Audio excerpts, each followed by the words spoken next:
Hey everybody, wow, time does fly, and it is, the word fascinating comes to mind. Yeah, fascinating. It is fascinating to sit back and realize that, you know what, it was a good week ago, Thursday night, that we were into the second day of San Diego Comic-Con. Or some people would say it was the first day, because it was the first day where, for them, everything kicks in. There's like this period where you have this minimum number of days and nights you can buy hotel rooms, ostensibly, right? Which kicks in on Thursday and ends on Sunday. Okay, so for that set, right? But the reality is that for people who want to make sure you get there, get settled, get your schedules all finalized and all that, it's a good idea to get in a day or two earlier than that, okay? But I digress. Simple fact of the matter is, that was all last week, right? And here we are, back at home. That was all last week, right? Back at home in our normal environment, our normal places,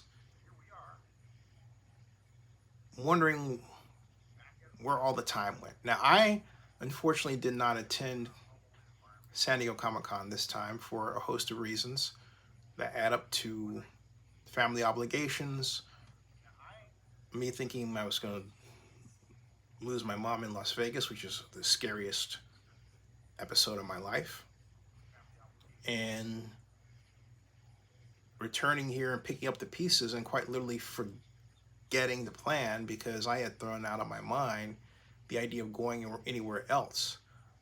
And then, of course, superimposed upon that was the pandemic and the uncertainty of the safety of going, what with what we had experienced, which were double cancellations of flights when we were flying from here, Atlanta, to Las Vegas. That was horrifying, and I believe that's what contributed to making my mom sick enough to get pneumonia. Didn't want to repeat of that, and I didn't want my mom to be by herself. Couldn't get anybody to watch her, so she would hear this and say, I'm fine by myself, you should have went. In fact, she did say that. And I was going to go because I was under the impression that I was going to be on the Black panel celebrated as part of their 25th anniversary. But Michael Davis decided, well, I thought you lived in Oakland. I didn't realize that you were in Georgia, so I'm not going to have you come all that way. Not knowing that it wasn't really a chore for me to do so per se. And then I paid attention, and only to realize, to even greater horror, that the panel he said I was going to be on, even virtually, he didn't even have me on. He didn't even have me listed, okay? So much for that. Michael's famous for saying, at least within our conversations, because we talk a lot about how, somebody that black always is in a situation where you do a lot for them, but they don't do anything for you, or they forget about you. He would say, I hate when that happens. It happens to me a lot. And I would say, yeah, that happens to me too. And guess what he did? Because if you take a look at YouTube, I am the only person to have consistently made YouTube videos about his event. Okay? They show up in search, even on non-YouTube platforms like DuckDuckGo and Bing, and you get the idea, right?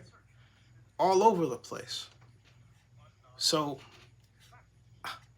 I had every reason to believe that Michael was sincere in having me on his panel and having me as part of the celebration, even virtually. He made room for Neil Gaiman, let him have a special video, but not moi. Oh, no. Oh, no. Okay. That's not really what I was going to talk about, but you could tell that it was really, and it's still bugging the crap out of me, because it is, all right? because it is. It bugged the crap out of me, all right? And so, but does it take away from the overall experience, even just virtually covering Comic-Con? No, I thought San Diego Comic-Con was fantastic. I was just pleased as punch. Very, very happy that Comic-Con was back. Comic-Con proved that it was relevant. And you would say, what do you mean by proved that it was relevant, Zinni? Well, let's consider, all right? It seems like every year there's a greater number of people, though not substantially so, a greater number of people who say, you know what, Comic-Con just loses its relevance. Comic-Con isn't as important as it used to be. And I'm saying, oh really? Where did that come from? Says who? There was even a video on that started, I think, a few days before Comic-Con, and the feature was some, ordinarily well-meaning fellow who says he once sat on the Comic-Con board in some way. He's not on it anymore for reasons that we were not privy to. But they just let loose about how he thought the Comic-Con people were full of themselves and they were going to get their comeuppance and all of that sort of thing. And they thought they were so important that they could leave San Diego and all that. Now, I remember that, but I don't remember, because actually I've interviewed, as you know, David Glanzer, the marketing and strategy vice president of Comic-Con, many times, so since 2010. I don't remember that idea being expressed. I know that they were concerned that they were running out of space on what Glanzer calls the campus, and they were concerned that there would not be a convention center expansion. But that ship seems to have sailed for all practical purposes some time ago. And there was a time we were considering going to LA. You have to remember that Comic-Con has always been, for want of a better term, influenced by the studios, right? And Marvel being one of them. And there were some studio heads that, as I understood it, believed that Comic-Con would be better off in Los Angeles than San Diego. I happen to think not. Fortunately, that did not lead or cause or realize Comic-Con leaving San Diego. It is difficult for me, not that it's impossible, but it's hard for me to see Comic-Con out of San Diego. It just is. I think it would be the biggest mistake in the world. Comic-Con, with all that noise before Comic-Con, proved that it mattered. It mattered to Marvel Studios. What was the biggest news coming out of Comic-Con? What was it about? Black Panther. Who made Black Panther? Marvel Studios. A few ticks from here, by the way, away. Not far away from where we are here in Georgia, okay? What was the news that Sunday? The Black Panther trailer. What was the news that Monday? The Black Panther trailer. It was on Entertainment Tonight. All over the place. And if it wasn't that, what else was it? Well, let's see. Let's take the DC end. Let's take the Zack Snyder end of the deal, okay? We were all expecting, we were looking for Henry Cavill to show up Saturday morning, but he didn't make it. And I remember thinking that, I looked at his Instagram feed, as I'm wont to do from time to time, but with the objective of finding a clue that he was headed to San Diego, or heck, maybe he was already in San Diego and just ready to pounce. I saw nothing like that. Where's Henry? I don't know. Henry was a no-show. So who do we blame for Henry not showing up? Well, I think whoever we blame, we have to look at Deadline, because Deadline stuck their neck out and said, hey, Henry's coming. Well, They did say it was a rumor. They didn't say that he was absolutely 100% coming. But when you say expected to be there, when you tease it along like that to a bunch of hungry piranha-like fans, that's like throwing hot meat to a hungry dog, right? Saying that Henry Cavill is going to be in Hall H. It wasn't that he was just going to be at Comic-Con. They were very specific about where he was going to be. And so everybody had this vision, or given this vision, that there would be Dwayne "The Rock" Johnson, Black Adam, sharing the stage with Henry Cavill, right? And possibly Ben Affleck. My mom wasn't buying the Ben Affleck part because she said, Ben Affleck's on his honeymoon with Jennifer. You mean he's going to leave his honeymoon just to come over to Comic-Con? And then she was tracking where they were. She said, well, they were at a coffee shop in France, in Paris, right? My mom had it down, okay? Point of the matter is that they were not making the trek to San Diego. Ben was not leaving J-Lo behind, his new wife, for the joy of San Diego Comic-Con. That simply wasn't happening, okay? It just wasn't happening. So that didn't happen. That didn't happen. But the simple fact that we were looking for it to happen, the simple fact that it made mainstream news, what did it do? Well, once again, it proved the relevance of Comic-Con. Relevance to what? Relevance to the direction of pop culture today. For those of you who don't understand, digital media has made it possible for us as adults to enjoy the superheroes that we read about as kids. I repeat, digital media has made it possible for us as adults to enjoy the superheroes we only read about as kids. That's what's going on. I mean, if you told me as a boy growing up in Chicago, when I got up at Saturday morning to watch Spider-Man at 7 o'clock on ABC, Channel 7 in Chicago, if you told me that there was going to be a live action set of Spider-Man movies that would look heck of realistic, I would say, when? I would be waiting for that. I would say, because right now all we got then were cartoons, and they were cheap cartoons. Well, live action of the kind we get today, unheard of. The Hulk, not like painted green or anything, but a very convincing CGI, not heard of in the late 60s or before, or even the 70s. Okay? And yet, what were many of us reading in that age bracket when it came to superheroes? We were reading comics. It didn't matter if it was, hey, Wonder Woman. Right? Wonder Woman. Let's take Wonder Woman. When Wonder Woman hit television, Linda Carter played her, and I was disappointed. Why?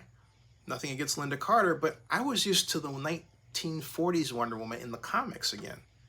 That was painted with muscles and shoulders and strong legs. She was the beauty of how a strong woman should look. That's the image of Wonder Woman I grew up with. So when I first saw Wonder Woman on television, the live action version, that wasn't Wonder Woman for me, okay? But fast forward to today, and we get a Gal Gadot who's skinny, admittedly, but she was forced to work out, but then she could do all of these things. She was truly Wonder Woman, acrobatically, physically, stronger, okay? I still don't think that she's quite, with the exception of her face, Wonder Woman from a perspective of physicality, or a perspective of look. There are some people, perhaps Zack Snyder it would seem, who are so intimidated by the image of the strong woman that they can't bring themselves to actually realize how Wonder Woman really looks in reality. Okay? So their reality is to take Wonder Woman's strength away from her, but it's not my reality. But isn't it cool that we have the technology to be able to create such a reality? Yes, it is. Beyond what's on paper? Yes, it is. Yes, it is. But I think DC needs to establish some hard and fast rules regarding the look of Wonder Woman, how Wonder Woman is expressed in live action. I think folks like Zack Snyder do a disservice to Wonder Woman. I want my Wonder Woman with visible, sexy female muscle. That's what I want. I want my Wonder Woman with obviously hot, strong legs. Okay? I want my Wonder Woman with boobs. Okay? A real woman. Like the Wonder Woman I knew that I was 6 years old in the comics. Because now we have the technology to make that happen. Just saying. Okay? What does all that have to do with Comic-Con? Everything. Okay? Can you imagine the buzz if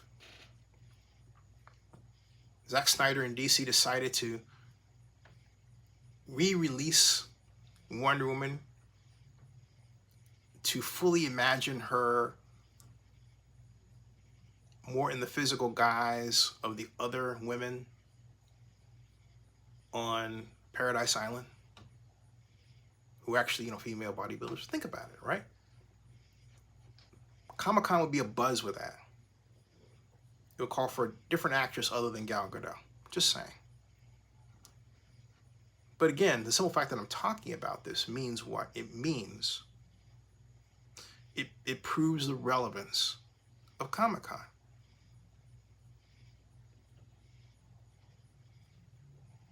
I could say a lot. I can go on and on and on about how people who keep wishing for Comic-Con's demise keep winding up with egg on their face all the time. They just can't get over the fact that even if it's 135,000 strong rather than 200,000 strong, it moves the needle. Comic-Con in San Diego proves what happens when you bring together over 100,000 people at once and then allow them to be on social media sharing photographs and thoughts and videos about whatever's happening there or related to whatever is happening there. Okay? That's crowdsourcing of a type that you can't just reassemble anywhere else. That's hard. Comic-Con, they do it like that. So then you have these people who are saying, well, Comic-Con pushed Scott Pilgrim versus, the world, and it didn't make any money at all. Yeah, the reason why Scott Pilgrim didn't make any money is because, look, it was a graphic novel at Comic-Con. It was well known by many thousands of people. And then let's face it, the marketers for the film used Comic-Con to their advantage. Smart. But the reason why that effort didn't translate into box office success is simple. It wasn't a good movie. And there wasn't the demand for it outside of Comic-Con. That was very much an in-the-bubble kind of play.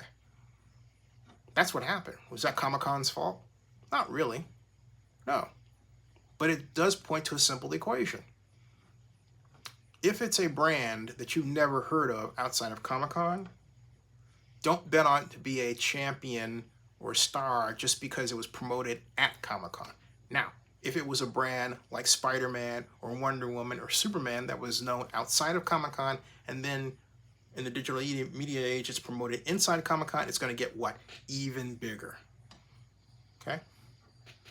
But again, the other way, it's a crapshoot. When you're dealing with established names and established characters like what Marvel and DC bring to the table, yeah, Oh yeah, never bet against that. Point is, never bet against Comic-Con. Don't tell me it's dying. Don't tell me it's on its last legs. Don't tell me it doesn't matter anymore. It matters all the time. Subscribe to Zenny62 and bookmark oaklandnewsnow.blog.com. See ya.